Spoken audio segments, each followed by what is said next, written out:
आणि एक महत्त्वाची मोठी बातमी, ठाकरे बंधूंच्या जागा वाटपामध्ये अद्यापही रस्सीखेच सुरूच आहे। माहीम, शिवडी, भांडूप आणि विक्रोळीमध्ये जागांचा तिढा कायम असल्याचं दिसतंय।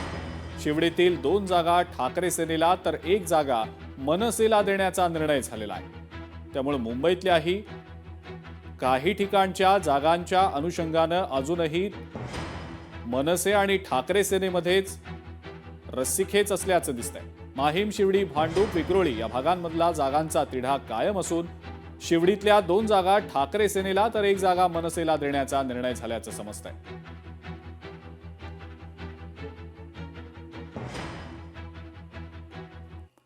नाशिकमध्ये मंत्री गिरीश महाजनांच्या उपस्थितीत भाजपामध्ये काही मोठे प्रवेश झालेले आहेत। भाजपनं ठाकरे सेनेसह काँग्रेस आणि मनसेला सुद्धा मोठा धक्का दिलेला आहे।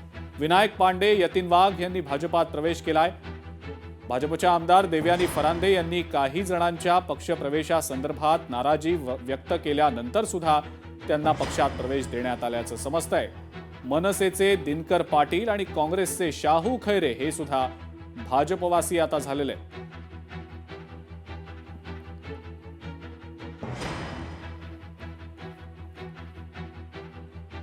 जे महाराष्ट्र नवनिर्माण सेनेतून जे गेले